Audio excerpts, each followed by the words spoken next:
What is the perspective of like a CEO? Hello, everyone. You're tuned in to the EO Inspire podcast series. We call it Pour Out What's Special because we pour our guests their favorite drink and they pour out their passions for us. Every entrepreneur has their story to tell, and we're here to listen and learn from their experiences.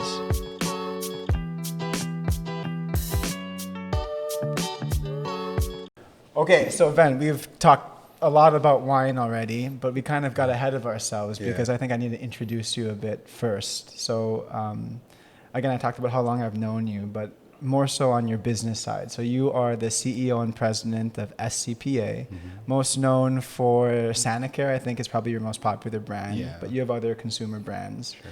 And you've somehow been able to capture this market as a local company, going up against major conglomerates and multinational companies. Can you tell us more the story of like SCPA and when you joined as well? Right. So our company is turning 25 next month, and I joined like right a little bit before the fifth year. So I was there pretty started. That's in many ways I consider myself more as a Gen 1.5 than a 2. But we'll get into that later. Okay. But so I joined relatively early, right after college, in fact.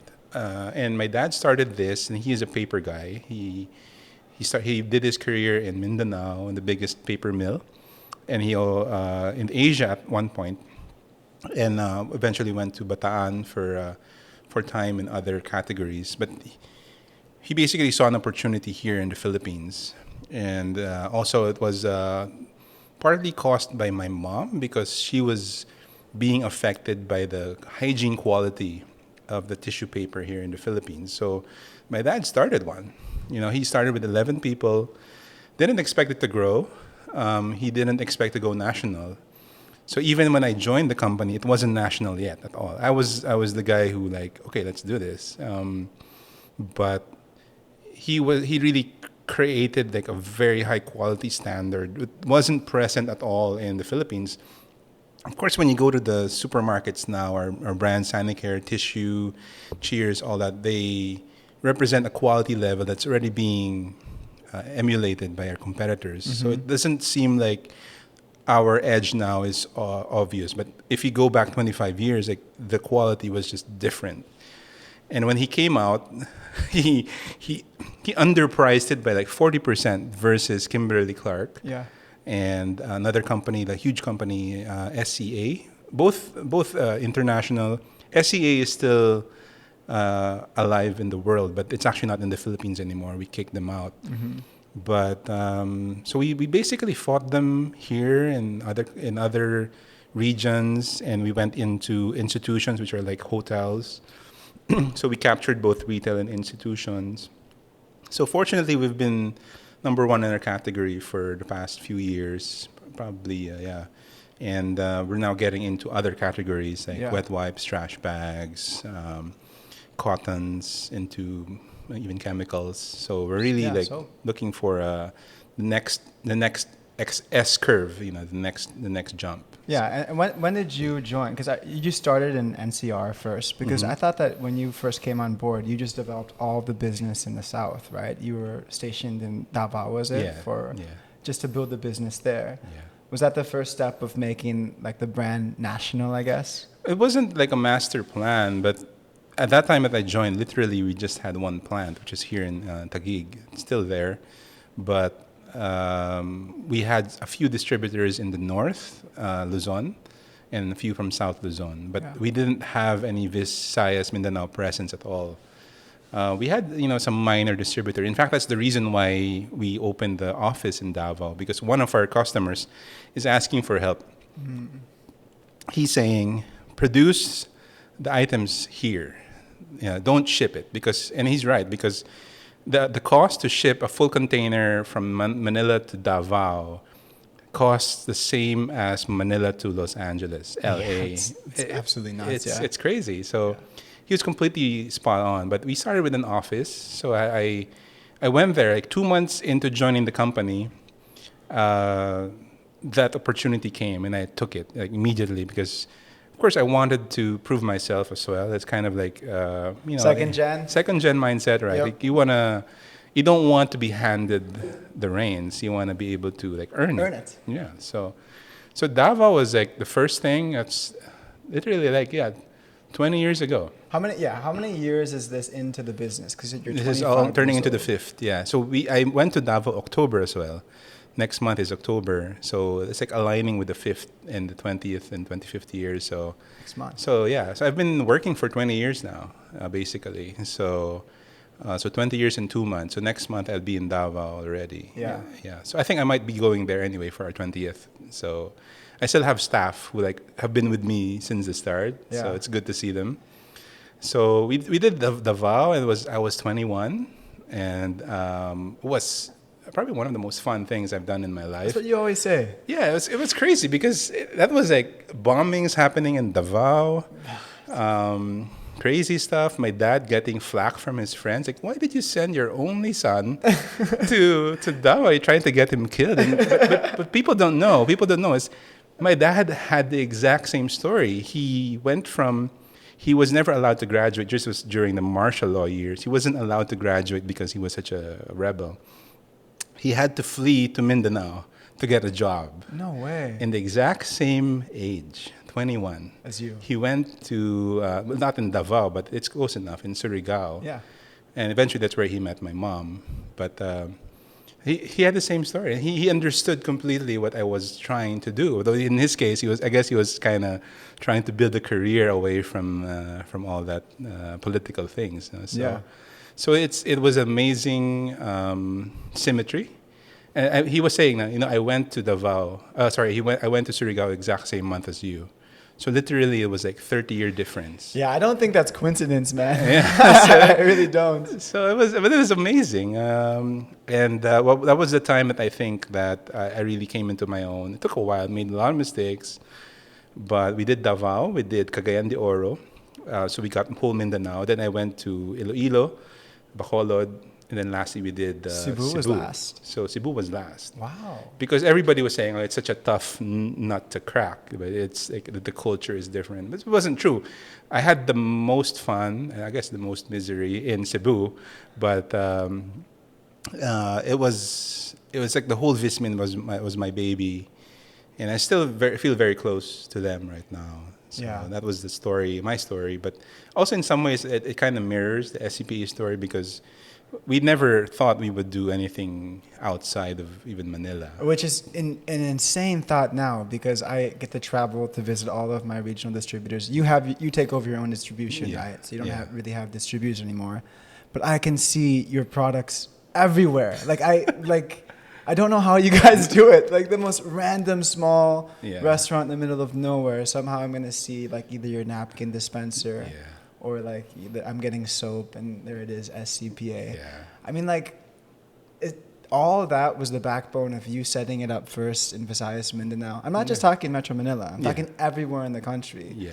Like, I know this isn't maybe necessarily related to the theme of this, but I'm just wondering, how are you able to saturate so many accounts in the country? Well, but you're right. It's part of the learning, right? Like it's part of the story that we kind of stumbled on it.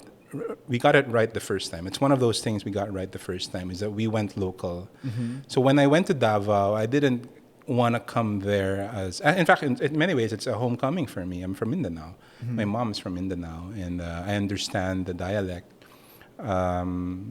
So we always went local. So we never wanted to be like the imperialist Manila guy coming to Davao to They don't like that. Wreck crap, right? Yeah. So you're the local.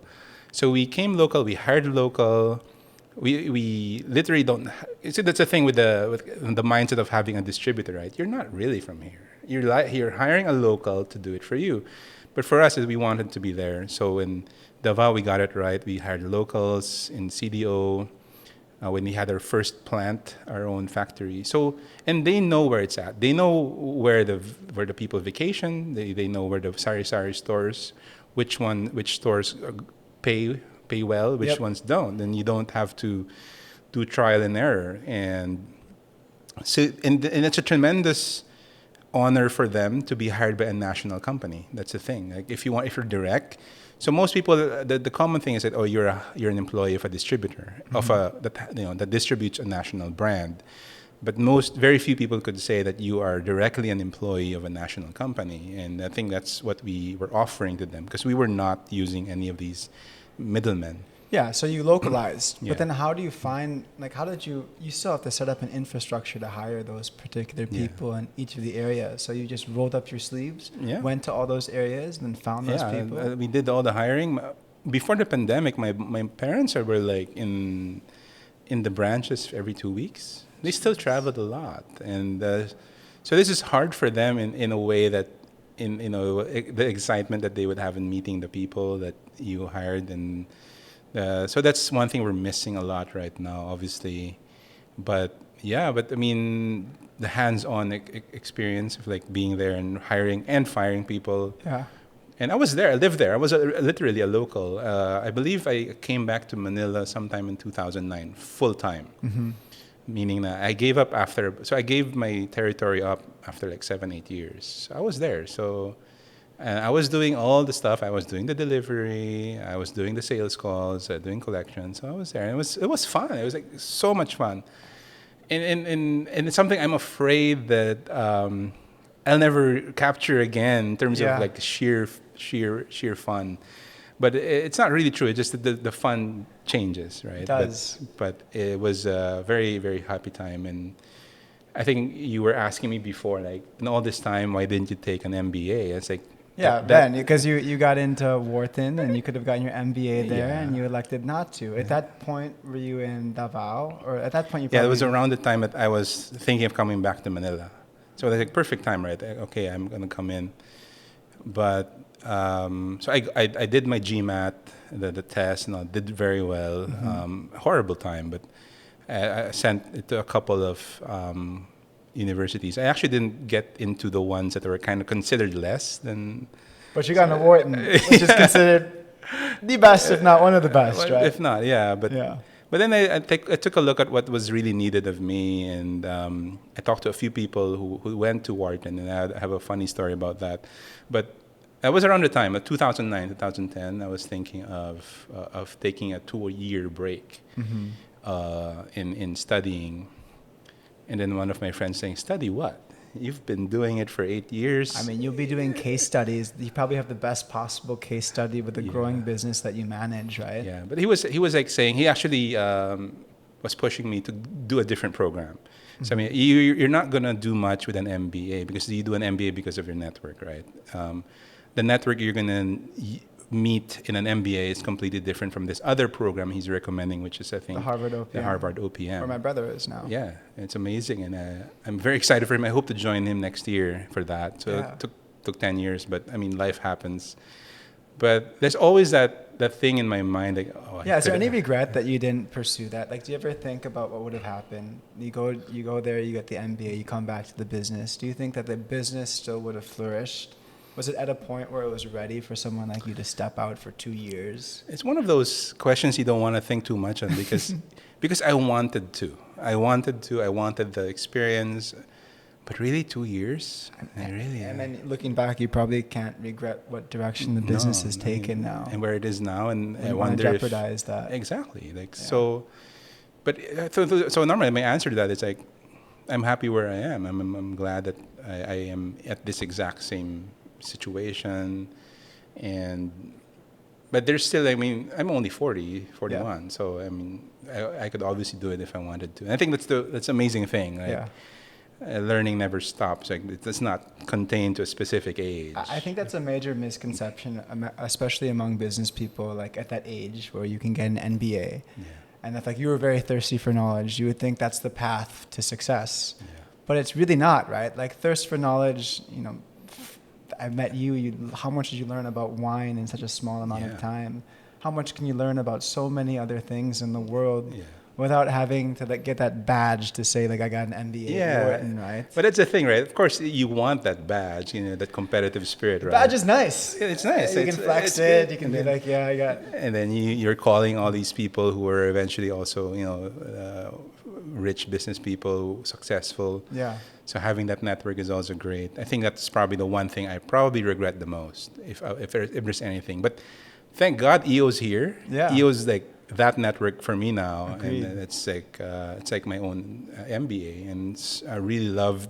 Only been here for a year, but love it so Just much. so many learning events. You can Yeah. learn. That rabbit hole also goes quite Or deep. even just reach out to like people. Like we meet the most interesting people right great. now. It's great, and It's then wonderful. and they're just like you, and they have all the same emotions you're going through. And I think that's what I think EO provides in terms of like its own very own kind of MBA. Right? I agree. So Everyone has like that same. Well, it's one of the core values that we're talking about, but everyone has that thirst for knowledge. I Yeah. think. Or, yeah, it doesn't have to be confined to like a traditional definition of thirst for learning, right? Yeah. Or you have to read a lot of books or what. It's like finding out. One of the most important lessons I've learned recently, in probably the past 5 years, is learning how to learn. Yeah. It's just like there's actually a Coursera on that, and every employee of mine goes through learning how to learn. And it's like one of those things. I wish I learned this like back in high school. Learning how to learn and like figuring out and honoring the way you learn is very important. So a lot of people, and I know you, like you're stressed about not reading as many books as you'd like. Actually, I think that's a great segue because Ven, I remember you told me, I think it was only last year, you just set a goal for yourself to read like 50 books in a year, and you finished it like well before the year was over. Yeah. So you're someone that can absorb knowledge through reading. Yeah. And there's also people like me who don't have the patience to get through like 10 pages without falling asleep. But I still consider myself very thirsty for knowledge. Yeah, but you've been doing like boxing for like I don't know if that counts. No, you've been learning something. For me, boxing is a life skill, right? You've been learning for it Ready to fight 6 someone in days a a bar week fight. for the past few weeks. I Yeah. think that's like its own kind of learning, right? Well, So- for me, it's like I learn so much more efficiently from like watching other people talk. And that's kind of why I'm doing this podcast. Like I spend a lot of time every morning just watching interviews of people I admire. Yeah. And I'm able to kind of get nuggets of wisdom from those people that I admire. So that was kind of the idea behind why I wanted to do this, because in terms of like content during COVID, I was just consuming content, and I was thinking, well, what if I can contribute content that might be helpful for people to see? For sure. Plus, it's super fun to create content Yeah. at the end of it. But yeah, that's how I like learn. And Yeah. I was wondering, like, do you get most of your learning, because you have a huge thirst for knowledge, is it really from books for you? Is books, and like what type of books are we reading? Because you don't read all nonfiction. You can't. You read tons of fiction too, right? No. Yeah, for sure. Yeah. Well, wow, this is like the big topic today. And Yeah. first of all, like one of the things I love about learning how to learn is understanding how you learn. And number one for that is your brain can only handle certain sets of information only at a specific time. Some more than others. No, but I mean that like I think I yours more remember than mine. I remember like people are saying remember back in school, like you can only hold 7 pieces of information at any one time in your brain. That's the explanation of why phone numbers are like 7 numbers. But it's actually much smaller. Learning how to learn has actually told me that it's actually only 4.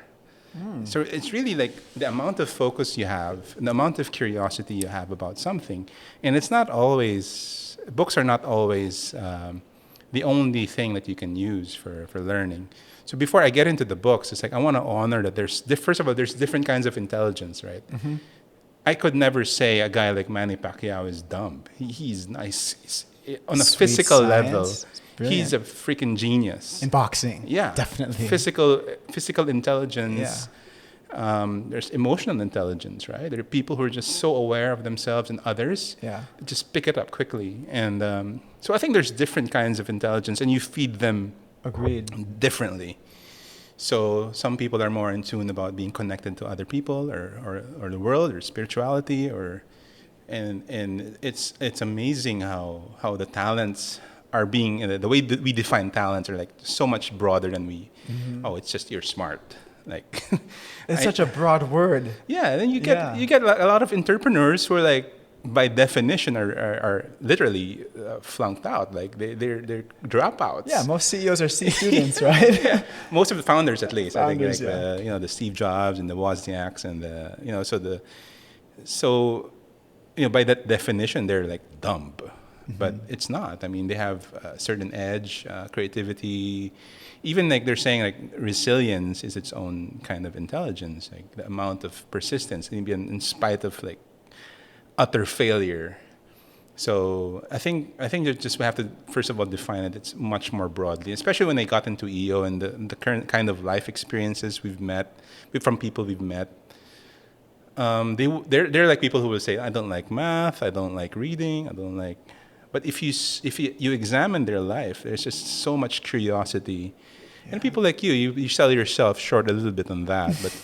I know you've gotten into boxing. You've gotten into a lot of. I just think I absorb knowledge differently. Yeah. Like, and I admire people like you who can read so many books. My question too is about like, because it's a very interesting time with technology now. Mm-hmm. I mean, 30 years ago, you wouldn't have the answer to any question at like the palm of your hands. We have that now, and it makes me question like in the future. Like, does it matter to memorize all of these things? Now it becomes more the art of how to ask the questions that matter, and then asking and learning practical things you can actually apply that would impact your life. Versus just knowing a bunch of stuff no longer becomes quite valuable. Yeah, I learned this from my deep dive a few years ago on data science. That the best data scientists, I mean, the way that the data scientist is trained is highly mathematical. It's like calculus. A lot of math.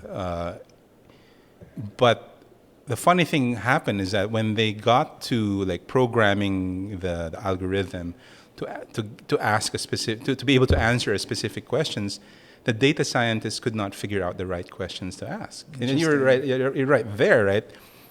They knew how to make the algorithm, but they didn't know what questions to ask so that they would get the right information, and like so they had to really like redefine what a data scientist is.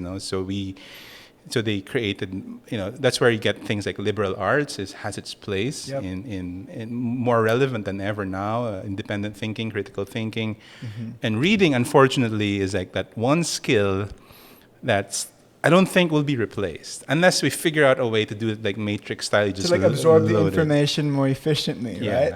And I think that's the thing with Neuralink. reading. Sorry? Neuralink. Yeah, Neuralink and things like that. But even then, even if you had a way to, for example, let's take the Matrix example, like you were able to load Kung Fu into your head. I know Kung Fu. Yeah.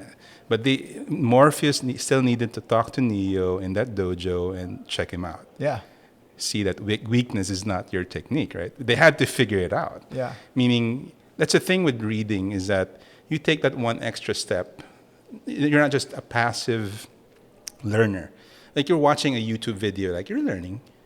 But when you're reading, you're using two processes in your brain. You're visually translating the symbols into meaning, and that meaning into visual in your mind, a way to really process that. So there's two steps. That's the difference between like watching a YouTube video and you're only one step. Yeah.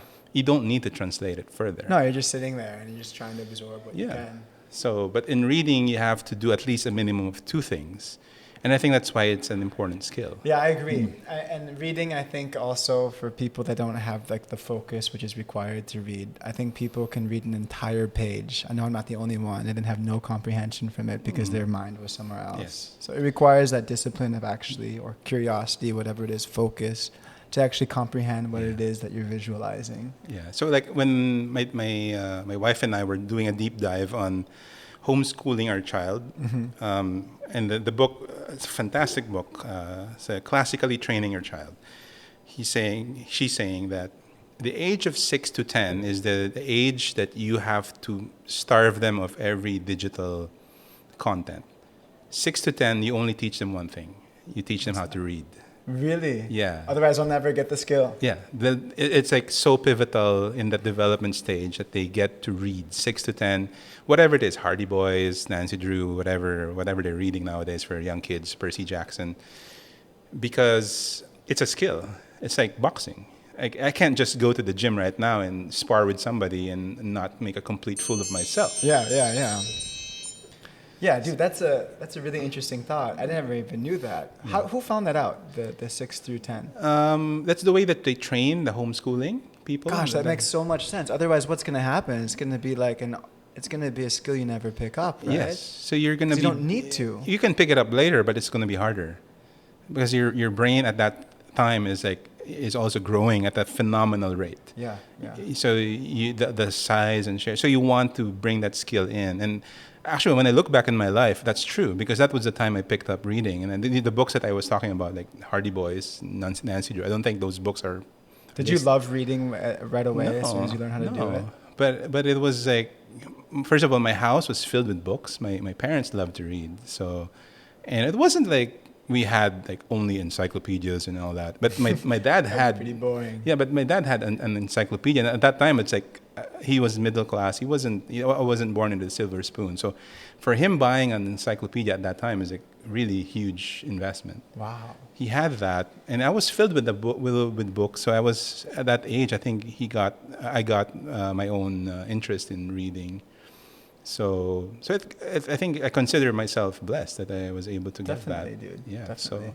So I think that's the value of reading. And as to like the amount of books you read, it doesn't really matter, I think, as long as you read. Mm-hmm. And you see this a lot, like all these CEOs have these book lists, like Steve, they do. Bill Gates. The most effective CEOs read, for sure. Yeah, even Elon Musk. And the funny thing is that when you look at the list of stuff that they read, they're not even about business.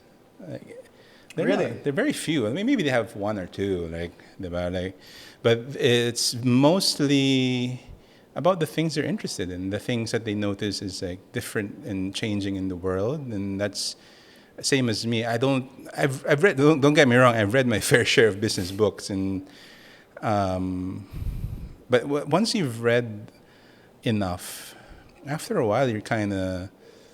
It doesn't make you curious anymore much for those things. What you want, because you're doing it yourself, right? Yeah. And normally these are written by professors and people who probably are not very well versed. So I'm sort of leery of taking like psychological or coaching or team advice from somebody who's never led one. Agreed. Right. So yeah. So I'm very careful, and it's not that I'm not. I'm not gonna read them, but it's just that I'm gonna keep a huge grain of salt, right? Yeah. So that's why I like watching interviews of investors who have already proven, their knowledge, proven their work. They have that kind of backing already, success story. But there's a lot of things that I think that drive my curiosity. Obviously, wine is one of those examples. Yeah. But I mean, every time there's something new, there's always something that I like, that I consider. So there's a difference. Like there are things I read on that are like very practical, very, I would say, functional. But there's stuff that I read for pleasure. Mm-hmm. And there's like huge category. And the funny thing is like what I've noticed, and then I'm reading, obviously the practical stuff, like immediately useful, fantastic. So some of those are not even business books at all. So like I think one of the ones that I was talking about to you before was this guy Yuval Noah Harari. He wrote 3 amazing books. Sapiens is probably his most famous one, Homo Deus, and then 21 Lessons for the 21st Century. Not business at all, but it's amazing understanding, because he's a historian, and the third book he had is probably the most controversial and most personal for him. Also the one that I probably most disagree with. But I mean, I love it when a book challenges you, right? Yeah, and I think as a person you grow, and I think the business grows to the pace of the entrepreneur. I like that. So you're kind of shooting yourself if you're not growing, right? Okay, so we're talking now about books specifically, which is an important outlet for you to gain your knowledge. You talked about how you get lots of value from obviously practical books like the ones that you mentioned, gives you a different perspective. Now, what about the other side of it? Because a lot of the books you read can be fantasy, fiction. Yeah. Do you derive value out of those books as well? For sure. I mean, I'm part of a generation that grew up with it unashamedly, and I think we kind of don't talk much about it because our parents were kind of the ones telling us you shouldn't read those kinds of books like Lord of the Rings and The Lion, the Witch, and the Wardrobe. Oh, our parents would like that. That's Well, yeah, I C.S. guess. Lewis. Yeah, C.S. Lewis. But I mean, that's not based in the real world. But it's fantastic when you see a guy like Elon Musk referencing that there's one set of books you should read, and that's like Isaac Asimov's robotics series and Foundation, which incidentally I've been rereading it because they're coming out with a TV show from Apple. Really? So it's amazing going through that, and you have an entrepreneur who's like openly talking about science fiction in that regard, because it's probably influenced him in such a positive way, and in many ways, that's what you want science fiction to become. It's like it's a mirror of our current situation, and of course, what would we do if we were in that situation? So, case in point, like for him, like the Isaac Asimov wrote in the 40s, 50s. This guy is amazing because he basically laid down the 3 laws of robotics, which is, I would say that it's so brilliant that it probably influenced a lot of the roboticists out there, the people who are like programming AI, algorithms. He was right. I think he's right. But the funny thing in the way Isaac Asimov wrote his stuff is that he wrote the 3 laws and proceeded to find ways for all the loopholes, all the possibly bad things that would happen. Okay, like what? So he never thought that the 3 laws were immutable. They were going to be challenged. Humans going to find their way around it, and so he's coming up with like stories that break the rules. So it's why I love the way it was approached, because it's a problem-solving thing and it's a critical thinking, and it's so prescient, I think, nowadays, especially in the time of algorithms and AI, and we're so fascinated by that relationship of like the creator and the created, right? Yeah. So I think there's something there for entrepreneurs to take away from. So I would definitely recommend that.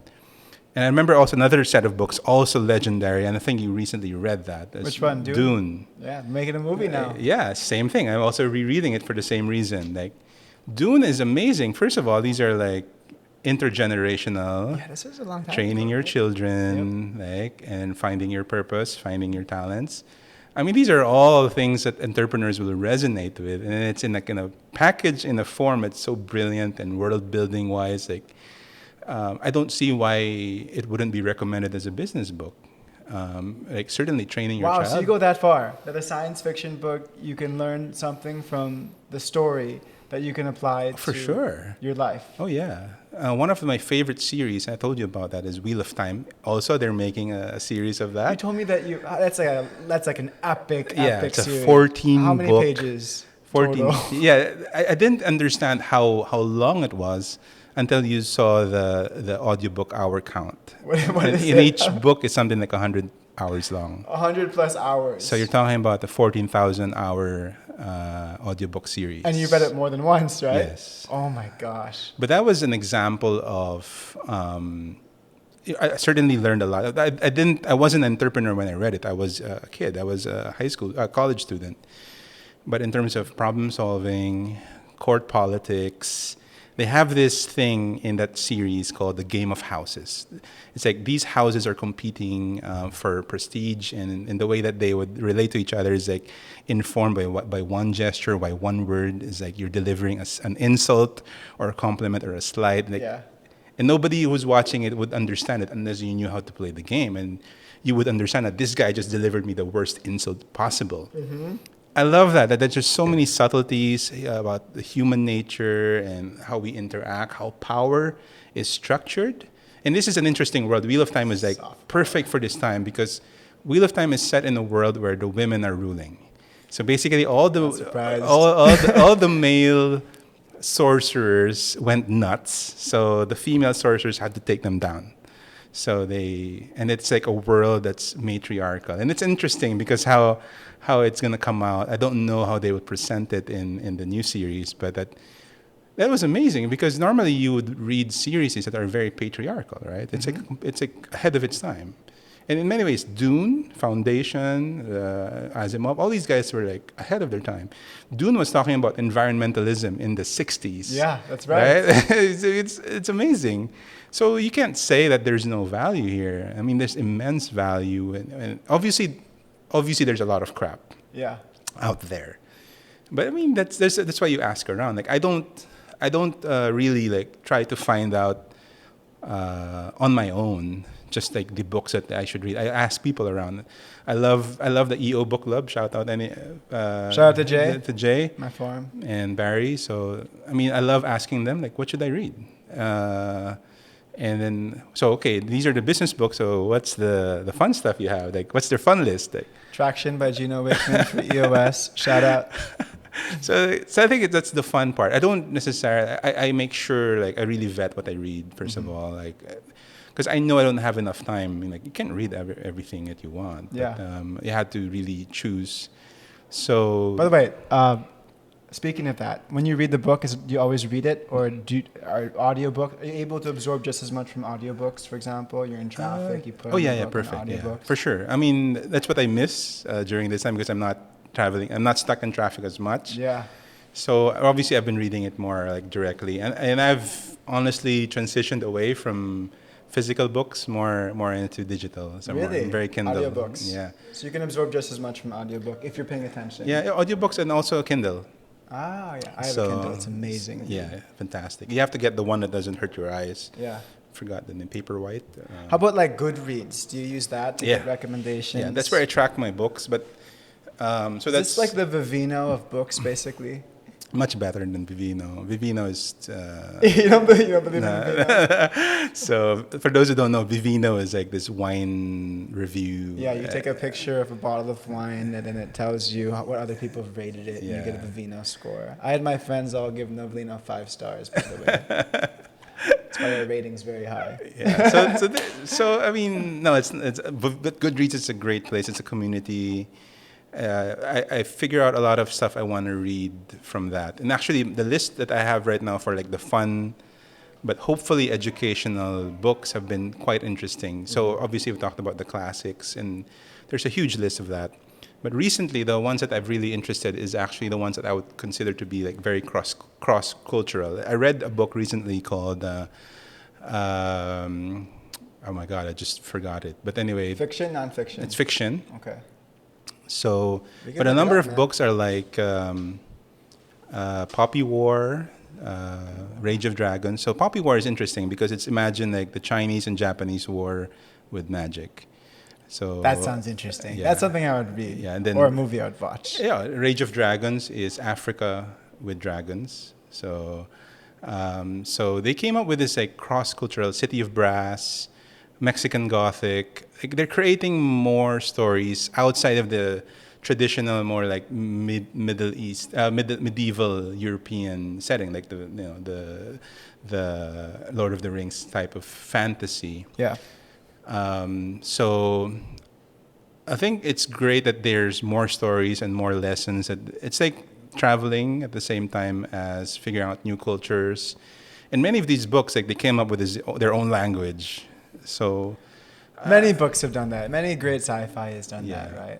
So I think that's the value of that the imagination it creates, and certainly it's still about the human experience, right? It's still very much about it because it's about you overcoming the odds or not.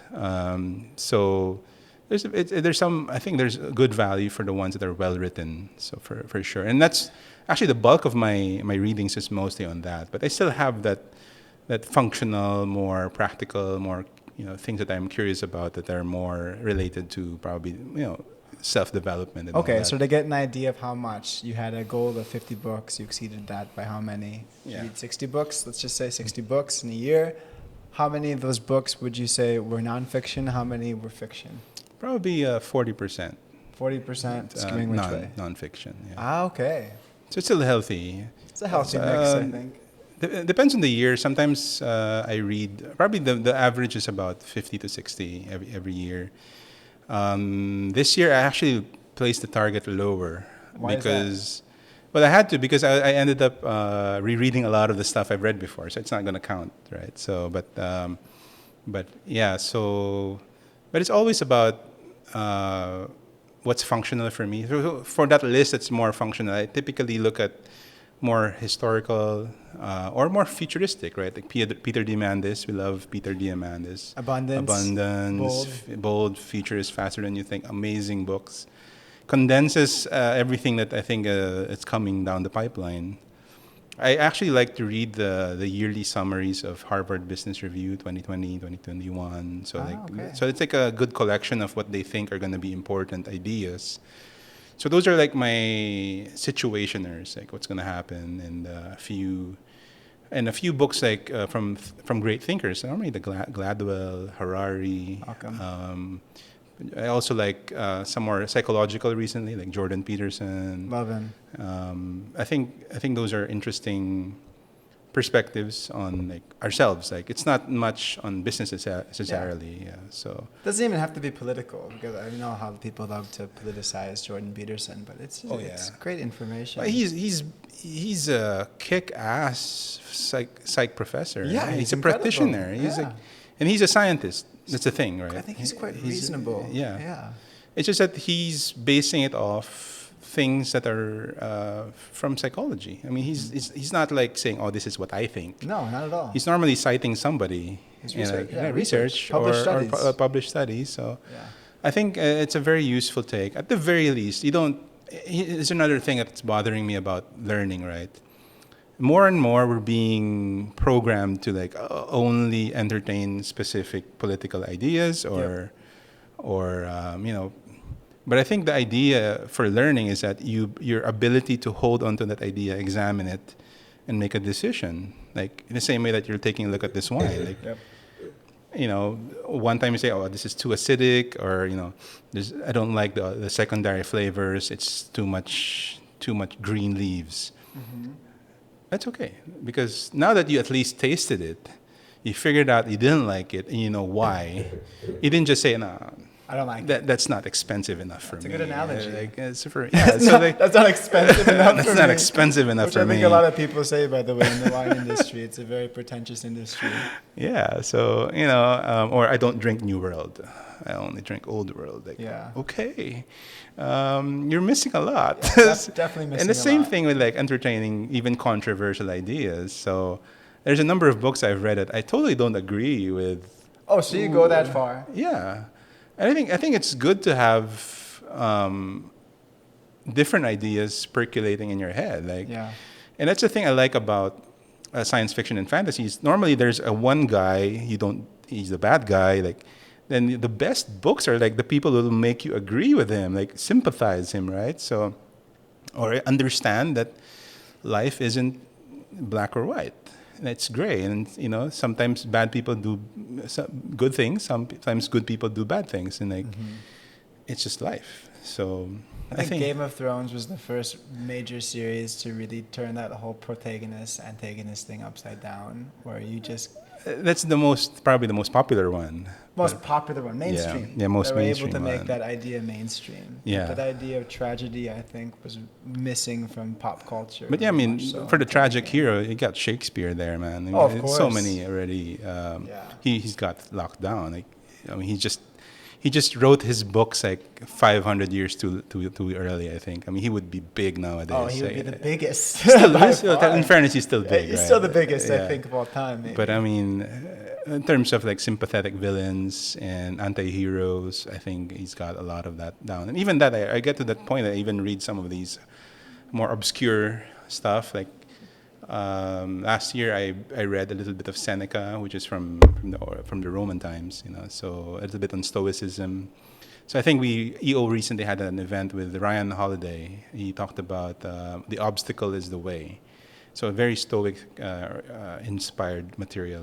It's beautiful. It's great. I love that they've breathed new life into Stoicism. So then sometimes you get into some more weird stuff, or even like I also read a few comic books myself. Watchmen, a few of the classics like I loved Watchmen. I Watchmen. loved the movie. I never read any of the graphic. The graphic novel is not very long, so I recommend you pick it up. It's amazing. I loved it. I Yeah. absolutely loved it. I don't think they did a bad job of the movie, but the comic book was more complex. The ending was more complex Okay. because it did the better job of explaining the moral quandary. Because I think most people who don't know what Watchmen is, like it's a series of bad things happening. Turns out it was orchestrated by one of the former heroes. Yep. Like, Yeah. but he was doing it for in his mind the right reasons. He Right? was. It's a perfect discussion for businessmen, entrepreneurs. I think it's amazing that most of us like go through that, like that it's the right thing, but this guy's gonna lose his job if you do it, right? So I love that idea of tying it back to how it could be practical knowledge for an entrepreneur. I actually agree with you. Yeah, and most times we don't really live that dramatic lives. Like thankfully, you don't have to fire people every day, right? But you get a chance to kind of live that moral the difficulty of handling that moral situation. Whenever I read books like that. So I think Watchmen is a great one. I highly suggest you pick that up. And so a few, like the new one, the another one that's coming up I also reviewed was Sandman, which is Neil Gaiman's. Okay. So I'm kind of reviewing a little bit. And it's kind of like my pandemic comfort food, like going back to the classics that you love. So that's why my book target this year is kind of shot, but it's okay. I mean, because you're rereading some classics. Yeah, for me, at least from my definition to be classics. By the way, Van, I'm going to link maybe the top 10 fiction and non-fictional books in the description here, because people have time, people want to read, but they don't know where to start. Yeah. So I'm going to link those. So leave us. I'll talk with you after this. But that is exactly my advice. Ask people who read a lot to recommend to you. Exactly. And if he's not the complete snob, he will give you the Merlot equivalent of a book. And I love Merlot. Yeah, 'cause everybody loves Merlot. Yeah, that's why they exactly. So that's the kind of like you want to find that book that will make you click and make you love reading. Yeah. So, dude, at one point I read Ready Player One in like 2 days. Yeah. And then I read Ready Player Two in 2 days, but I didn't really love it that much. Like I didn't love like the middle of it. The end. I didn't love the whole of it. I mean, that was the beginning was getting excited. It made sense that that's how the technology would progress to. But by the end of it, it was just like, why am I still reading this about like these prince fights? Like I don't know where this is going. It was like so linear, like. I would like there to be more of a time horizon, but like I was trying to like cram in everything that happened within like 20 hours or something. It just didn't feel like an adventure anymore. And I think why Ready Player One is so special to us is like, of course, it's nostalgia, right? That's one factor, but it also seemed like he captured the excitement of being in a different world in the I don't know what they call it, the Oasis, right? Yeah, so it was the Oasis. And this is actually, he's not the first to explore that. One of my favorite ones that I recommend the book is called Snow Crash. Snow Crash. Neil Stephenson. He's a complete legend in the sci-fi genre. But he talked about that, like being in that metaverse. And now Facebook just announced, literally it's called Metaverse. Is it glasses with Ray-Ban? I mean, that's your primary tool, right? Yeah. Of being there. That's the first step. It's augmented reality. And you bought one of those, right? Videos. A year or so. Yeah. Oh, you mean an Oculus? Yeah, that's what it's your interface. Yeah. Yeah. Mark Zuckerberg Facebook bought Oculus Rift for like $2 billion. Exactly. But the tech isn't quite there now. Now they're focusing more on augmented reality first, I think. Yeah, you also bought one of those, right? Yeah, an Oculus Rift, but there's no one on it. Exactly. And it was a fad. It was interesting. It was so cool, but you couldn't do anything with it. Yeah. And so I just sold it and got rid of it within 1 month. Yeah. But there's no question, if you guys haven't tried that is the future. Yeah. Because you'll be able to replicate. This is the infancy stages of that technology. Super. I can't imagine how much better it's going to Yeah. get. But actually, that's a good transition now because, Ven, you're also a futurist. I think that's fair to say. You're very fascinated with the future. You've read lots of books about the future. Like, do you foresee a future that's similar to this Ready Player One? Or what's your thoughts kind of on like augmented reality, virtual reality? What kind of life will our kids be living when they're our age? Well, I think that's the answer to that is already here. It's already here. We've been playing MMOs for 14, 15 years now. We've been playing online games. We were here in the pandemic. We've been doing online meetings. We have our own avatars. We have our own.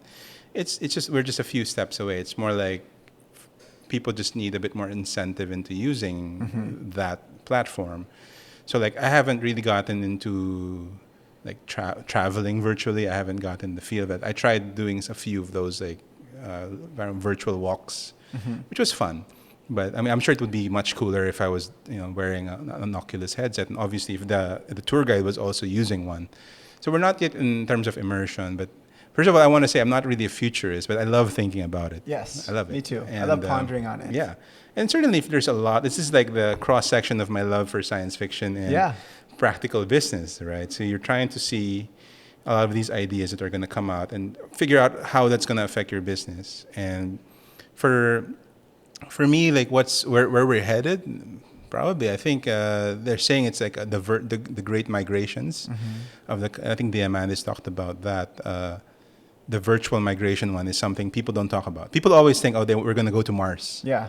People are, Elon Musk is going to take us there. Right? That's nothing compared to what you can do possibly in just the metaverse, right? Yeah, in the metaverse. So that's what one of the theories of these scientists are saying. Like, the whole reason we don't see aliens moving around because it's a hell of a lot more fun running around in your own MMO. So if there's like an alien MMO out there, game, like it's at the Fermi paradox, right? Part of it, but they're kind of saying that. That's why we don't see them because they're I agree with that completely. That's for sure what other civilizations achieve, because I'm sure they can create. Obviously, base reality is boring, and you're able to create a reality that feels more real. Yeah. And maybe it's not in this universe, like you said. So how do you feel about that? Do you think that humans will ever innovate to the point where they're able to transfer their consciousness and kind of outlive the physical laws of space-time? I think that's something that happens. I love that because. And does it happen in our lifetime? That's what they're saying. They just don't be stupid and die early, right? Peter Diamandis thinks it's going to happen in our lifetime, right? It's. I would say no. We don't make it? No, We're one generation short of making it? No, it's so sad. No, I don't think it's going to be that soon. I think it's coming, but it's like we have a whole little host of problems. Okay, how long do you think we live to? For us, minimum 2060, 2050, hopefully, but probably plus 10 years. Hopefully. I was hoping that I would live at least to 100. I thought that was, but I guess. At the end of the century, right? Yeah. It would be cool, right? Yeah. So, but I don't know. I mean, I think it's we just have a lot of problems right now that like we're heading in a different direction than I think what a lot of our science fiction people would want us to take. Depends on what science fiction person, because I'm pretty sure Back to the Future got it wrong, because I haven't seen a floating skateboard anywhere. Well, you're not like in the movie. Not like in the movies, but there's one. Everywhere.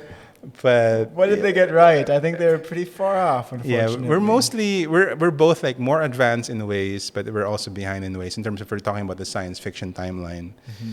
And that's the thing, right? That there's an interesting study made by Gartner. It's a group, and they have an amazing tool called the Gartner Hype Cycle. And if you're interested in the future at all, you better check it out. Because what's it called again? We'll put a link. The Gartner Hype Cycle. Okay. So what it does is that it really tracks like the amount of hype a specific technology has versus its real world uses. Like VR, like the Oculus Rift? Yeah. So they're saying like, okay, they launched the VR headsets, but how many companies are actually developing games or functions for it? Like very few, right? So the hype cycle would track it, like, it's actually going to come. And the funny thing is that it's going to die down. They're predicting everything will kind of die in hype. Then it's slowly come back again, but it's going to be more deceptive. And I think Diamandis talks about it. Is that the trend to any technology? Not necessarily. That's what he's saying. I don't think internet came here and was like super popular, then like it lost hype, then became super popular. But I mean, talking about the internet, it was developed in like 70s, 80s, but we only got Netscape in the 90s. Yeah, but it wasn't hype, was it? Was internet ever hype? I'm sure it was Well, pretty much just exponential we growth. didn't have the amount of information sharing in the 80s. Like now, you'll hear about so it. you're going back to the early days of the internet. So, like for example, like the combustion engine, nobody cared about it until they were buying their first Ford, right? So that's what they're saying. That there has been like hype people that you should invest in. You got these guys in suits saying you should invest in this newfangled thing from Ford. And then it takes 10 years for the first model to come out, right? And then that's like you're tracking that difference of the idea to reality, hype to reality, essentially. And I think it's a great tool, and to look at like talking about blockchain and all that, talking about a lot of these other things that are coming, and how much hype is versus reality. I think it's a great study, and kind of sobers me up a little bit. It's like it's the wet blanket of all the excitement of a specific technology, right? Yeah. So the CRISPR-Cas9. We in the book club we just talked about that's a big Jennifer deal. Doudna, like a big deal, right? Yeah, it's a big deal. The ability to do genetic cutting and splicing. Yeah. Huge hype. Like you're gonna be able to have designer babies. Yeah. Versus the reality, no, it's gonna be Who's very, actually- it's who's gonna be actually very using hard. it?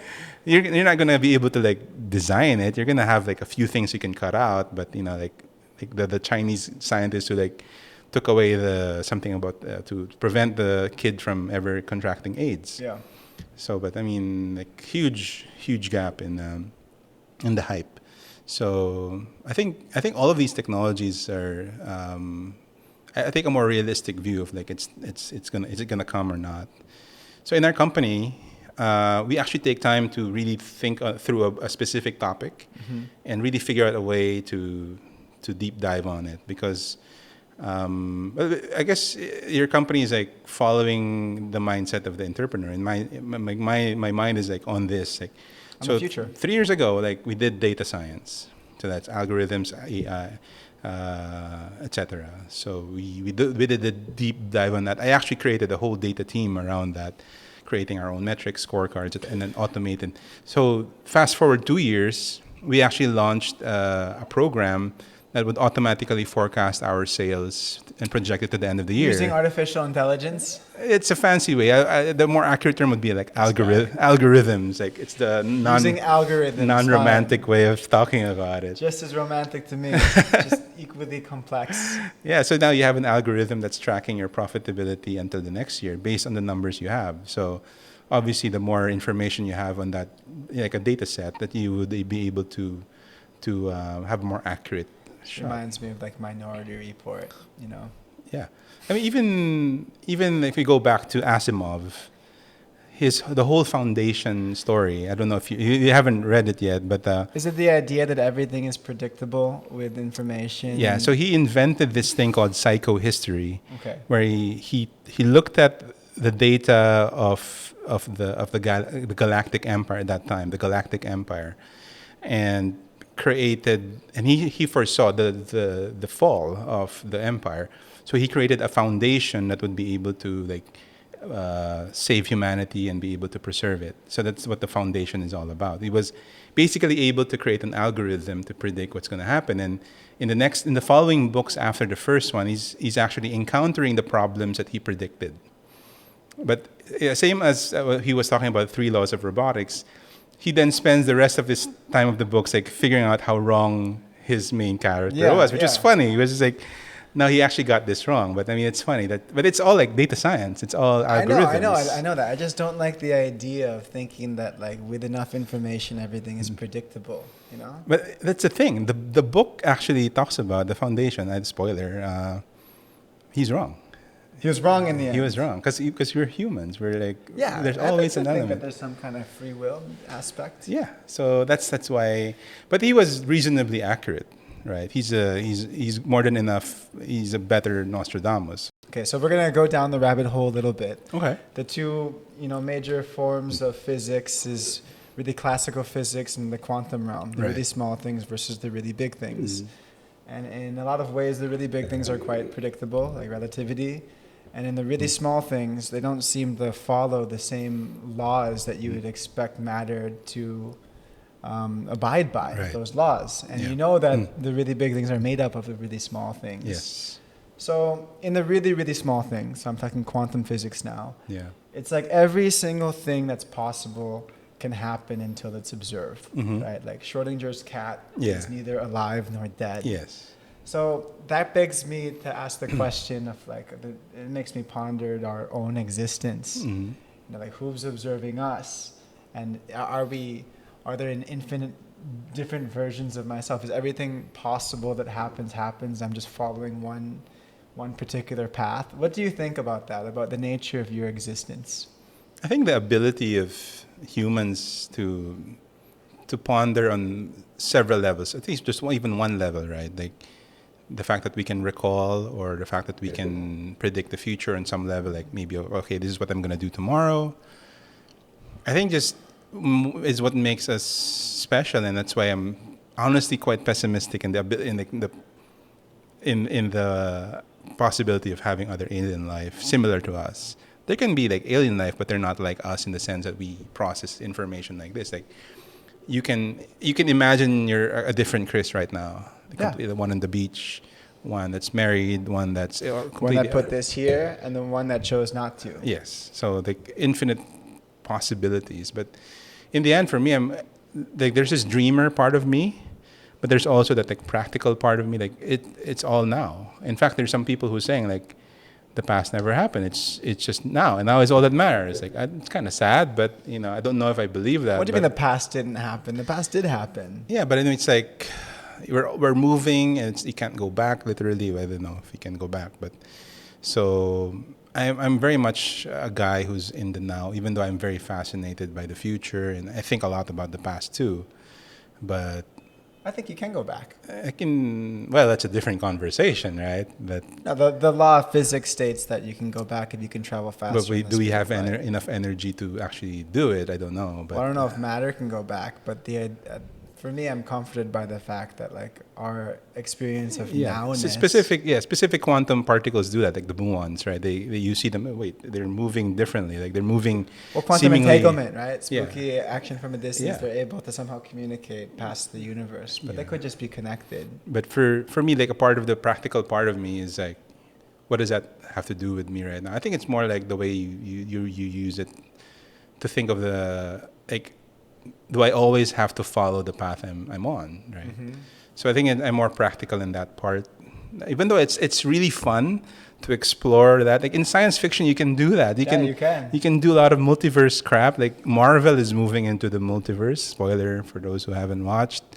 I mean, you have something as pop culture as that, exploring it into the Spider-Verse by Spider-Man. I mean, it's amazing that you have a medium that will explore it. But in the end, like it's about Chris, who's right now. It matters, right? Not the Chris who had the other wine glass here. Yeah.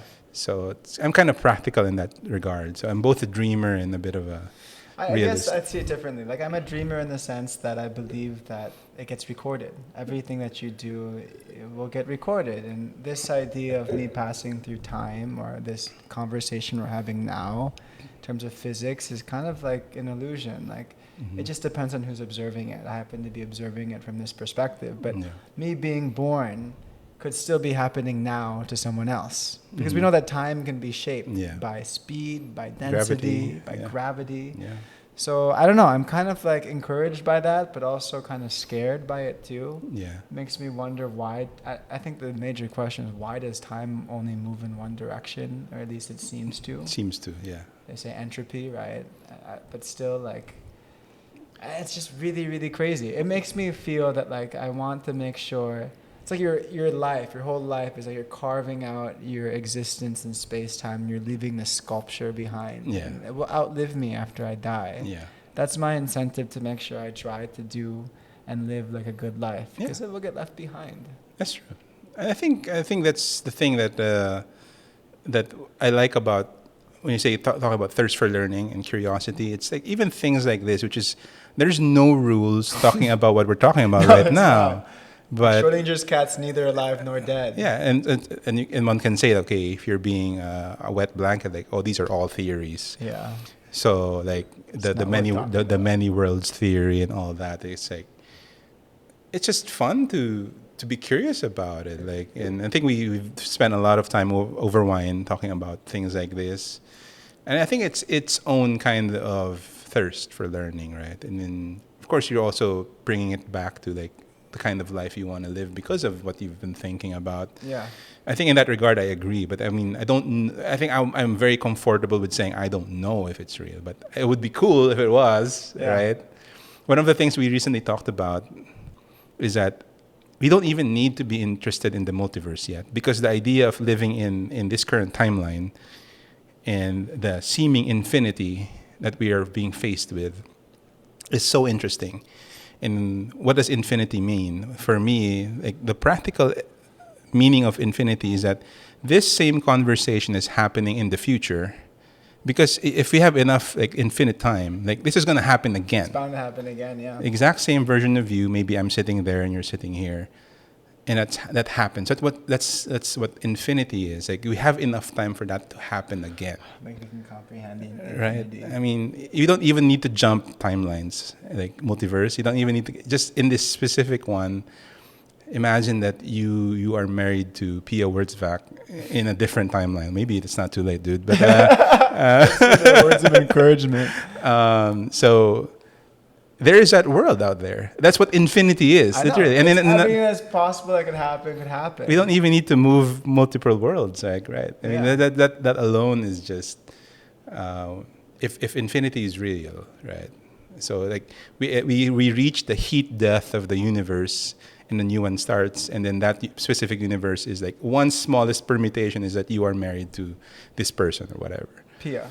Yeah, Pia. Specific. Yeah, specifically. So exactly. So that's what infinity is. That happens. So that's wow. Okay. So I think that's a mind blowing thought. That's the thing about, and that's a great, like you said, it's a great theme about this whole podcast because we're talking about thirst and knowledge. Like, is it worth pondering things that you can't prove or know? And from my conversation with you, even fictional books, you relate to how you can bring those practices to being an entrepreneur. It's like, yes, absolutely. Yeah. That curiosity is extremely important for the human mind to stay sharp. Yeah. And the idea also, the humility of saying, I don't know. Yeah. I think that's very hard for people to do. I don't know. So the thirst for knowledge isn't like specific to thirst for practical knowledge. No. It's like more just like the idea of thirst for understanding almost. Maybe it might be like a better... I think it's just wanting more. And one of the books you've heard about it, called Flow, by Mihai Csikszentmihalyi, and he talks about he's very practical. He's saying that this is all there is, and for you to achieve a state of flow in your work, the amount of like just being in the moment in such an intense moment in your work life or even thought life. Being in that flow is like the peak human experience. Okay. He's saying that nothing else matters. We're all gonna die. It doesn't matter.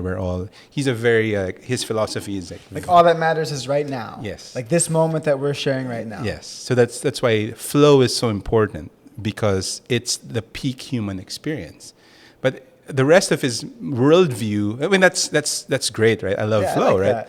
But the rest of his worldview is like, because that's all there is.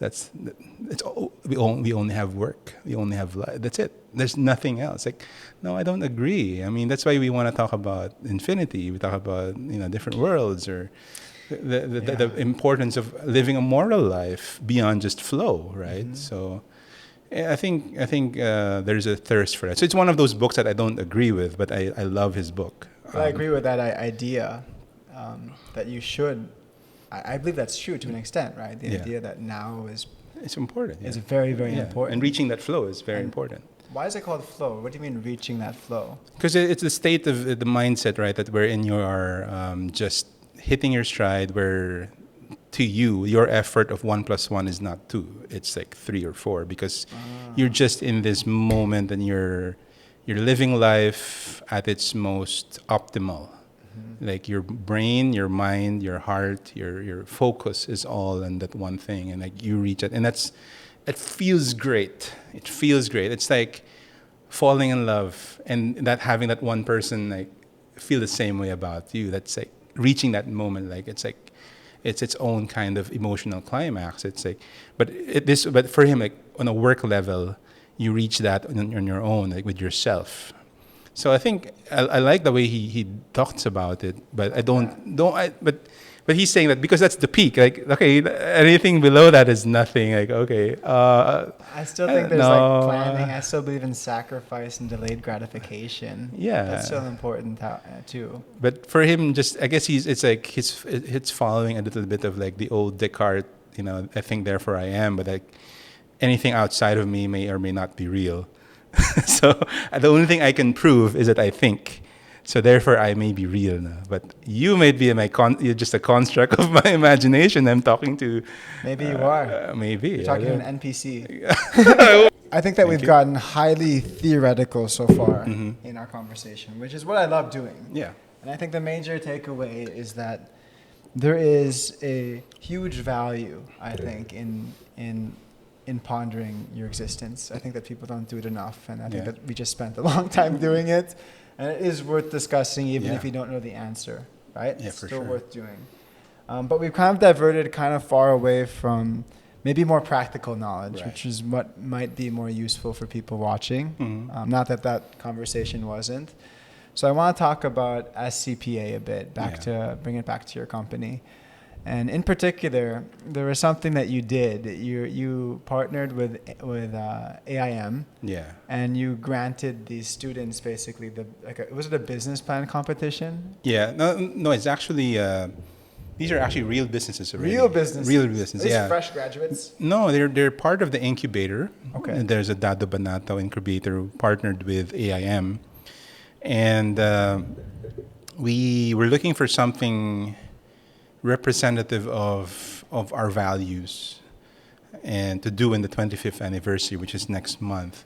So we were looking to maybe look at businesses, and particularly ones that encourage employment, because businesses as part of nation building is like super underrated, and it's not even the big corporations who are the biggest employers. It's like collectively, it's the SMEs. Yeah, it's the small businesses. Yeah. So we were looking for small businesses that we could mentor.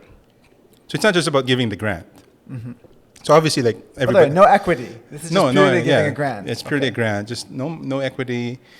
So obviously, there's like a small seed money we gave, and then but the real thing that we wanted to do was talk to these businesses and be able to mentor. We just finished the 6th session last Saturday, so there's going to be a wrap-up session. So we actually chose three of the businesses within the incubator, and amazing stories, amazing businesses, and we were talking about it in a very systematic way, like marketing, finance, and then all in like being able to give them an idea of how important having a very strong mindset for your employees is huge for growing it. Because a lot of these businesses are actually influenced by the VC culture, right? It's like you always have to 10x. Yep. You have to be a unicorn, otherwise I'm not interested in you. Yeah. What's wrong with my investment? And most of businesses are not unicorns. But they're gonna survive. They're gonna grow, and they're gonna have employees. And then we wanted to tell the story of SCPA through that mentorship, and hopefully influence them, to guide them. And certainly, I think it's been very fun. The learning has been both ways. So we were very excited. How many companies have you funded? We chose three. Three. And so one like is Shark Tank type of like initially in the selection process was a bit that, but we were not judging their business model. We were judging their potential to be able to employ many people. That was the only thing that we were looking at. Because if it's just sheer like business model alone, well, first of all, these guys are like trained in how to present and really good at it. So it would be impossible to choose, honestly. Because we chose like 9 from 9, then we had to trim it down to only 1. And okay, we made the concession, let's add 2 more because it was so hard to choose. Yeah.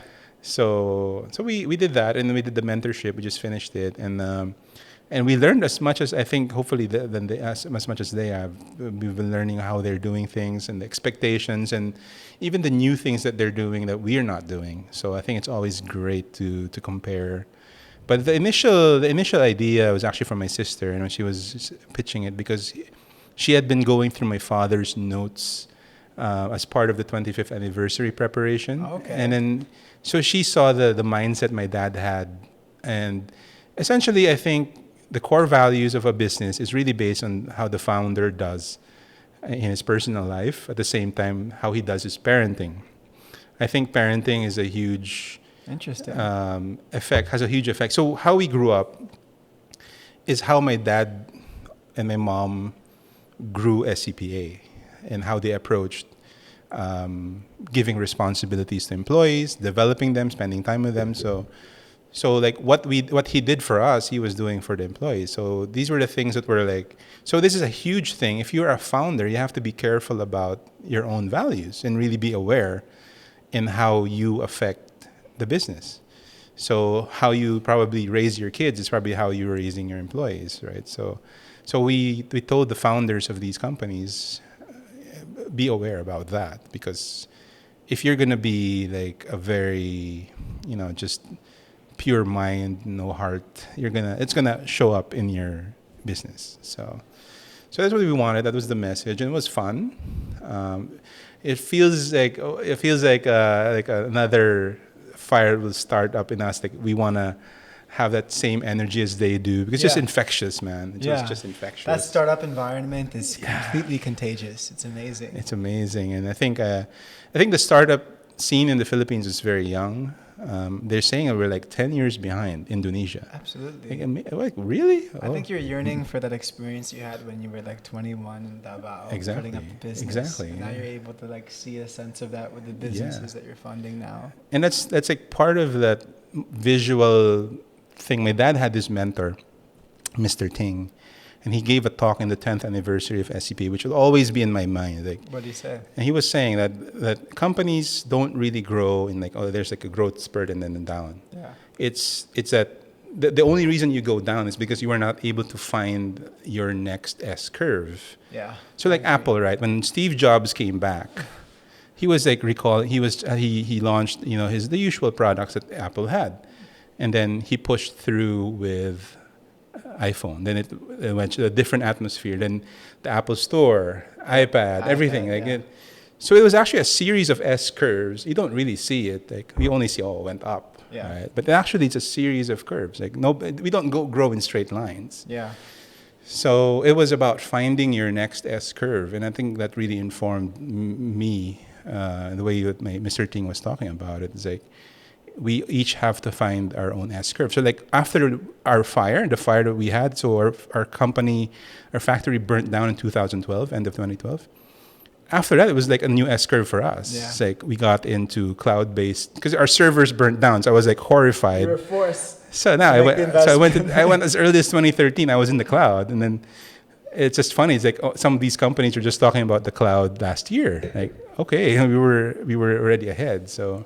Well, you just talked earlier about how you're using algorithms and AI to predict sales and profitability. So I'm guessing you're quite far ahead. I'm definitely not even close to that point where I can use those two words about my sales. I'm just using Microsoft Excel. I mean, it's working for me. It's my own AI. It's the Kimbo algorithm. I mean, it's not that complicated, I guess. But I was fascinated with that. So that fire kickstarted a lot for us. It's like our new startup. And since then, we've been kind of intentionally growing the company. So we figured out one thing, that first of all, the company grows to the heights of what the entrepreneur can handle. Mm-hmm. And then... That's what you said earlier. Yes. And then, but the entrepreneur is also held back by the kind of people he has, right? I mean, if you are spending a lot of time fighting fires, then you're not gonna have time to grow. Mm-hmm. So the logical stuff for us was that we started creating learning opportunities for our company, for our people. Yeah, that's awesome. So what's the program called? Do you have is there a name? This is like a school within your company or a training program within your company? What do you call it? I think we probably have to have a name for it, but we actually create tracks, different learning tracks. So last year we did probably like the general track, which we've done since before.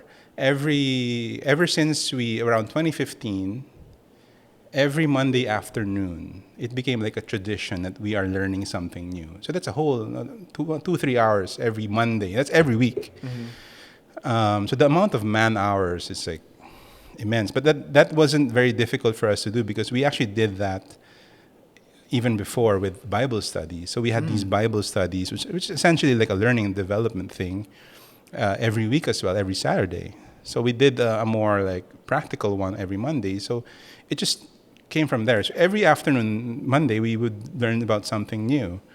And we developed these systematizers. I created the whole HR group around it. And then, so it got to the point that we were even doing like film critique. No way. Yeah. And then, of course, book reading. Is this every Monday? Yeah. Well, for the films, we do about 2 films a month. Amazing. So I believe they just did Sunset Boulevard and recently. That's so cool.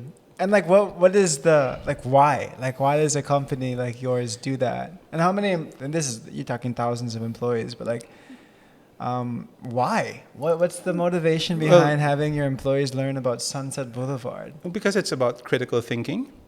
So it's a huge thing that the kind of people I need in the company are people who I want to not be a lemming. So we want people who are thinking. This is actually, again, flowing from what my parents taught us. So at an early age, we were exposed to, the classics, Sound of Music, all that. It's not a problem for us to, so nowadays people say, oh, that's not very cool, that's very old-fashioned. But it's how we grew up. And we were able to learn things from the films. So it started out with my mom saying, it should be mandatory that you guys watch these. These are the classics. And then, of course, Leia and I came in. My sister Leia is a film school graduate. I didn't know that. Yeah, but she took a while before she joined SCPA to join Bigfoot, was it, in Cebu.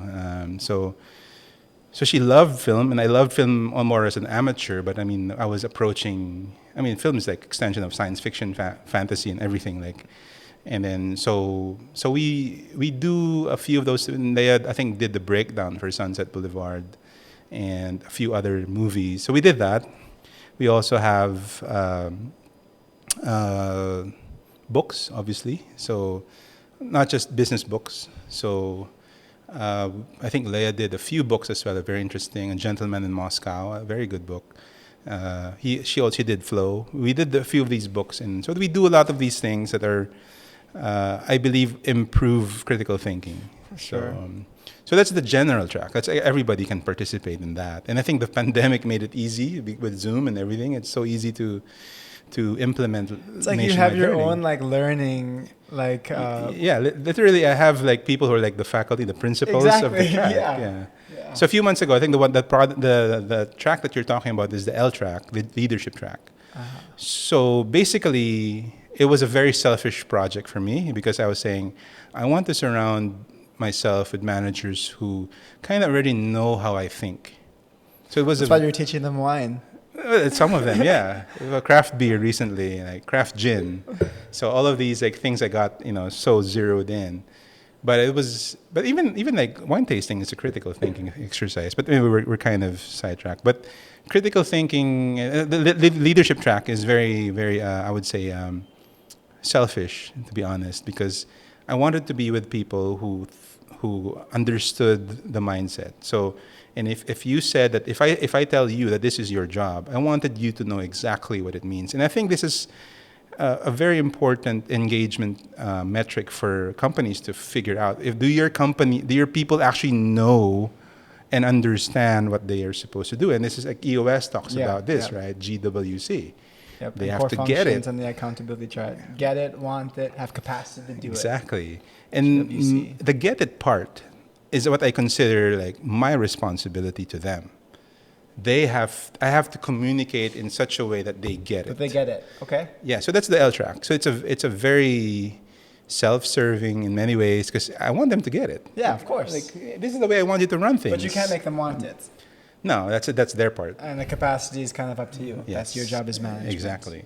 Dude, So awesome. we did level 1, which is the way we did the structures. There are 3 levels for now, and there'll probably going to be more. The first level of training was for level 1, and these are people we consider to be first among equals. So these are people who don't have the title. Okay. So they're just so good that people respect them, follow them, and by seniority or maturity, they lead. And it's a fantastic place. I mean, this is like, these are the people we need to find and develop. Mm-hmm. So these are very high potentials. The one that we did recently started is with level 2. These are the people with the title. So they're handling a team. Doesn't matter if that's a department or a small team or a small satellite or a big branch. As long as you're handling a team, you're doing level 2. And the next one is level 3. We're very excited about that. It's like an MBA light version. So this one is 120 people in the first level. Second level? In second level, 60, and about 30 in the level 3. Okay. So. But do they have to go through each level Yes. to get there? Yes. Ah, okay. And how much time do they spend in each So level? these are just boot camps. So level 1 will persist. So meaning that as long as you're in level 1, we will continue investing in you. Okay. So it's a lifelong learning. But Level if you get bumped up to level 2, you can still attend the level 1 stuff that's coming along, but we'll also have something more targeted towards you. This is so cool. Yeah, and then level 3 would be like case studies and all the crazy stuff. So Like a mini MBA. yeah, exactly. Because I don't want them to take time out for 2 years. I'm again very selfish. Like How do you come up with like the curriculum and like what department is doing this and like how? HR. So I have This is HR? I have a very kick-ass group of people from HR. Jeez, that's like one of the coolest things I've ever heard. But that's also like you. But you're gonna want to do it because these are the people who you'll be working with. Exactly. Yeah. Do they have to have a certain tenure to be able to make it to level 3? So we have some fresh hires there. Really? Yeah. So as long as that's your role. What happens if you do you graduate? Is there like a whole like? Where we do a few things. So a few of the courses that are like if we farm it out with a different company like AIM or John Clements and a few things, they give but it's not really it. But I tell them it's never gonna be about the classroom. It's gonna be about the real world. So. Is there a level 4 coming after that? I think so. I think wow, so. what's There that will going to be? We'll figure out first on what we're going to do the level 3. But the interesting thing is like first here is like personal leadership. You're so good in what you do, people just follow you, right? In here that you have the official title and a team follows you. Level 3 is already complex. So you're leading across the organization. So you're handling work groups, not just your department. You're handling work groups. You're negotiating across like from sales, interacting to logistics. Yeah. So I think 4th would be like very strategic in nature in my mind. Like it's very C level, probably. So I'm very excited, man, to just launch it. That's like one of the coolest things I've ever heard. Honestly, that you have that all within your organization. You're able to coordinate with HR. Was that your initiative? That's definitely my pet project. Jeez. And because they were saying, sir, for this to happen, you're gonna spend money. Are you seeing the return on your investment? Not that that's the only reason why you do things, but are you seeing like when people graduate from that program, they have a better perspective on what they do? I didn't take the perspective of ROI just yet. I just said I just wanted to launch it because It's so cool. Because what I did have in mind is just that I have an awareness of like how much I spend in a specific store and how much display costs and whatever. Yeah, that's how people listing like fees. basic minds like me think. Yeah, I'm saying like I'm spending this much with this store. Imagine what I could do with that money to help my people. Yeah, and then I'm looking at gain a new skill, and I'm looking at my learning and development budget, and it's like it's not enough. yeah. So it's like I wanted to put my money where what my words are saying. Like, okay, I really have to do this, and frankly it's fun. It's a lot of fun. Even like doing a lot of the things we did before. I don't think we would do this if it was boring. Mm-hmm. I mean, we didn't want to create a program that was like so dull. I mean, we wanted to do like books, we wanted to do film, we wanted to do plays, we wanted to send them to travel. Travel is a huge thing. Like We get to travel too? Oh yeah, once you hit your 5th year, you're eligible for travel every 5 years. Oh my gosh. Are these like incentive trips for graduating? They're not even incentives. They're like to learn about a particular culture? So my dad actually started that. Like he wanted to make sure because he knew, and you know this, like when you travel, it's like a higher sort of living. It's the greatest investment you can make. It's the only investment where you don't lose money. Yeah, so that's what they say. And it's so fun. So he started sending people to Hong Kong. Then we went to Beijing. Then we went we had a few people go to Japan, and we did Korea before the pandemic. So we were sending people out because they were just, when they come back, they're not the same people anymore. Definitely they're completely. Not. That's why you need to travel. Yeah, that's why it's so so hard that's right actually now. from my dad. It wasn't from us. Like he even as our child, like he took us, traveling, and I know from a personal experience how different you become. Definitely. And the ideas, your ability to understand other cultures, right? So you're not just so monoculture and this is all I know, and this is... It's just that perspective that changes the way that you think about the world and about people. So we send people out and we really spend for it, and we make sure that they really see a lot, and then they give them money. They don't just do shopping. We tell them, don't worry about the shopping. You go for the experience. So you take care of the experience. Yeah. So in the early times, we would be the tour guides. We took them around Hong Kong. We took them around various places. And every time our people go out for travel for business, like when they go to Bangkok, they go to whatever, we always tell them, take an extra day to see the city. You don't rush home, because you're already there. We already spent money to send you there. Cool. So this is after. They're eligible for this after they finish level 1, level 2, level 3. No, not really. No, this is everybody. Oh, this is just everybody. Regulars. And this isn't like an incentive trip if they hit target. It's not really an incentive. So there's a different set of stuff for incentives. So then obviously I want to be part of that program if I work for you, where you just sign up and you say, I would like to participate. Yeah, the travel is like, we were doing it for 5 years, but sometimes we even send people like only 3 or 4 years in the company. Yeah, that's what you're saying, 5 years. Yeah, stay but with not us. Related to the learning program that you have within your company. And ideally, completely different. And then ideally, we send you out every 5 years. So like there's some people who went to Hong Kong, then they went to Japan. So... And then a few others, And most people actually travel more than that. So especially if it's for your work, right? So they go to China, they go to... we were supposed to... Singapore. We were supposed to send a few people to the U.S. already. I think we already sent some people. I brought one. Yeah, Mario was with me. So I think it's people who will have a highest potential to grow. They're going to be so... useful to you. So I think there's definitely an ulterior motive to it.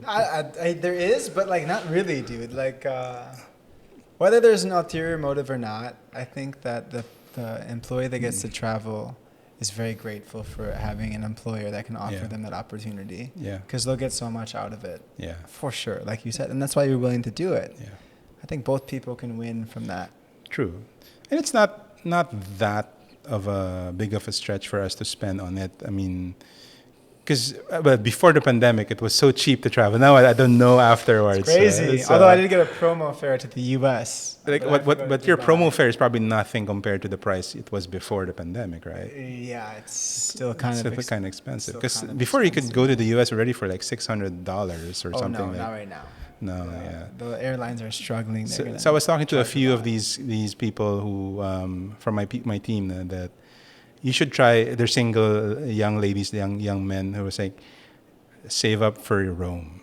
They were asking me, where do I go to travel if I'm going to be traveling? As I'm a single, where's Rome? Where's the cheapest place? Okay, in Europe? Cheapest place. And I was saying, for me, Rome would be the best place to go because first of all, it's cheap. It's a round trip, to Rome, and there's so much to see. It's practically a walking air museum, right? It is. You don't have to do anything to have. You don't have to like pay anything. You're there. There's just so many tourist traps in Rome. Oh yeah. But I told them, like, if you're looking for a place that's cheap, it's not. I mean, Paris is just crazy.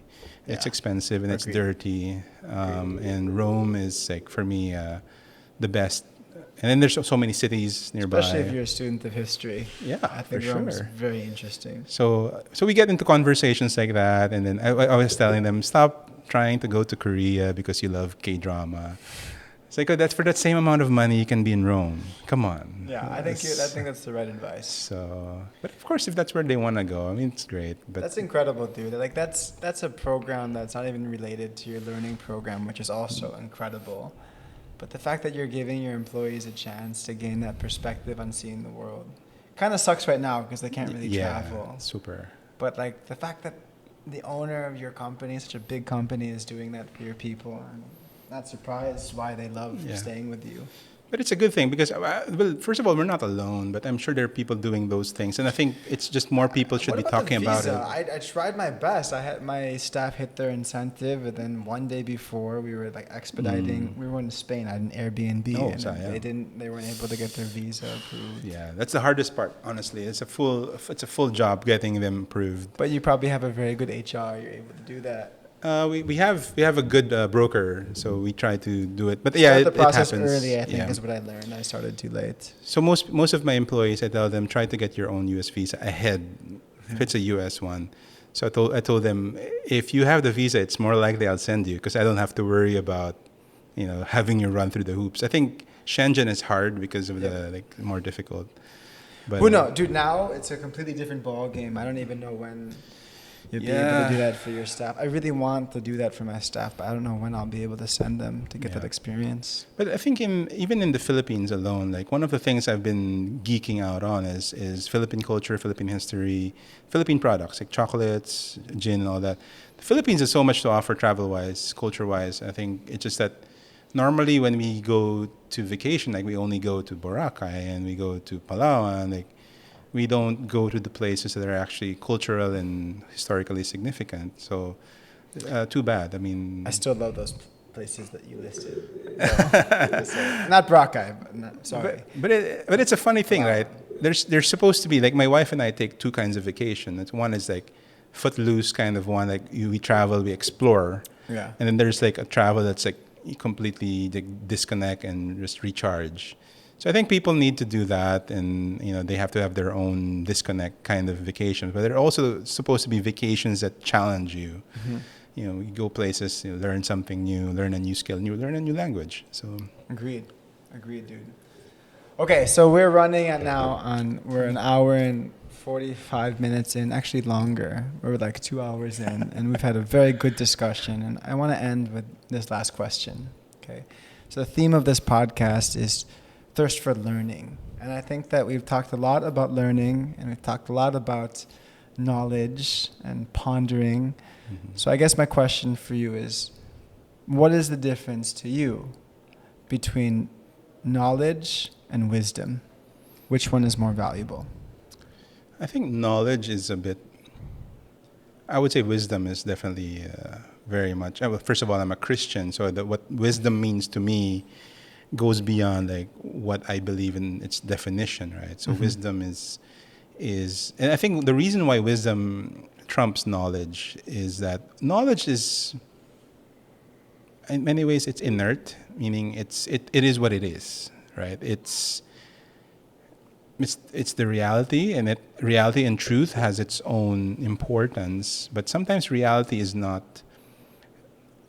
It's not the total truth, not the full thing, right? So it is, in many ways, a lot of modern-day philosophers and certainly a lot of atheists are trying to reduce reality into just a chemical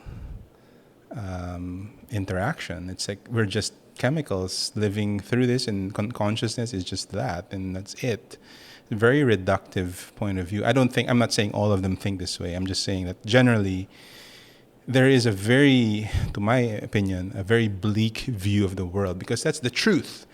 We are just mud. We are just randomly put together. Yes, we are somehow through evolution we were put here, and it is what it is. Which is fair for people to believe. And it's that's true. What they want to believe. It's not like they're wrong, that's right? Fair. I mean, all of that is true, but it doesn't get to the heart of why. Like, what? We're a random joke of the universe. We're a pretty cool joke if that was true. Like, we wouldn't be having these kinds of conversations. I mean, the fish, hopefully they're having conversations like this, and we don't know. I'm not judging them.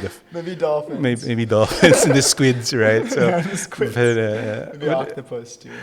But I mean, it's. For me, wisdom is really getting to the heart of it, and why there's a difference between doing something that's beneficial and doing something that is, I would say, really from the heart, right? So when you do something like in business, I do this, like I train my people because it's beneficial to me. That's like reality. But your reaction is like pointing more towards, that is so cool that you have an employer like that who cares enough, right? And I think what the pandemic has shown us is that the living the reality is beyond just chemical interactions. The inner world of the people matters. Mental health, resilience, all that is tied to the why. It's not tied to the what. Yeah, like, so the randomness of things. So I think the pandemic is teaching us a lot of these lessons that are overshadowed by just the harshness of the reality, right? There's no joke, it's hard. But when I remember when we had the fire in our business, I mean, the harsh reality is like, oh my, the business is done. It's like done. There's no future, right? And if you're looking at that particular time, literally your machines have burnt down, your raw materials, your jumbo, all the paper is like going to the air. Objectively, you're saying like, oh, that's it. But the harsh lessons of that reality, I mean, if we had not gone through that, we wouldn't have reached the current S-curve, the current reality that we're having right now. Invested in your cloud. Yeah, all these things, right, that made us ready for this pandemic. So I think there's a lot of lessons in the pandemic that, yeah, it's hard. I mean, nobody's saying that's not true, but I mean, but we have to take a look at the why and the future, and we still believe. And I think that's where I think wisdom is coming in, that the wisdom that we're learning, that for us to be resilient, we have to look inward as well, like emotional strength and looking out for each other, right? And reaching out to others.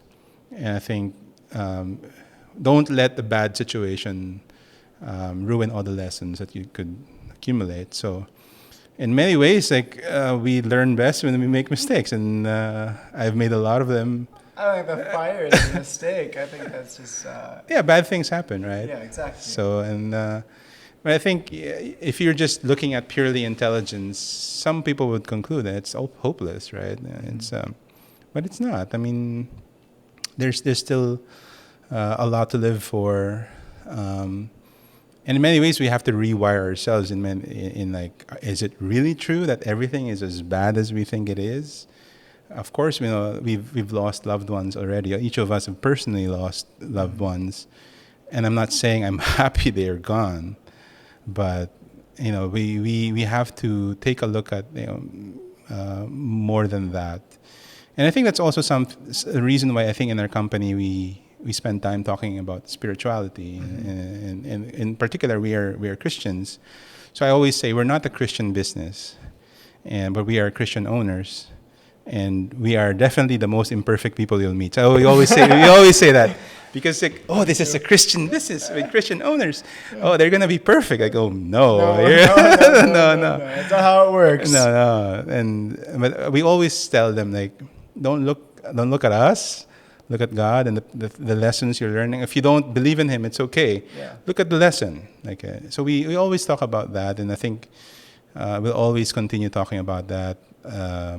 Because there is something beyond intelligence, right? Agreed. So there's wisdom beyond intelligence. There's wisdom, and there's and even something more beyond that. Yeah. So I think it's an amazing. I still think it's an amazing time to be alive. Me too. Looking at it but also a scary time. It's always been scary. Hasn't it been always scary, right? Yeah. But sometimes we forget. I think the part of the problem has been that we are currently receiving news and information at such a pace that we're not evolved to We're handle. not used to getting all of that. Yeah. So people have always died, right? People yeah, have people. yeah. Not to mention the incentive for like the news outlets to make the most entertaining news possible. Yeah. It might not be the most. People die of important flu all the news. time. People die of cancer. Agreed. People die. I mean, I'm not saying it's not painful, but our world becomes smaller because of information yeah. technology. So I think like intelligence gone wrong. I think it's a theme of a lot of these science fiction books, and even we're seeing right now in the way algorithms are like pointed towards our mental state. Is certainly probably where it needs to catch up on wisdom. So, but I think I believe in the human race. I believe that we can do it. We've done well so far. Yeah. And I hope we figure it out. Yeah, me too. I wonder if AI will ever be able to calculate and figure out why, or if that's just something that only humans ponder, you know? Probably. They'll probably have an answer that's uniquely theirs. Then you can keep asking why. It's like it's a black hole of asking why. One of my favorite books, The Hitchhiker's Guide to the Galaxy. Have you heard of that, right? Of course. And he meets this supercomputer that's been calculating for like millions of years the answer to the life, universe, everything. And the answer is like 42. Amazing. And then the funny thing was like the robot who looked at the answer found comfort in it. Like, it's nice, like 42. So it's funny. Like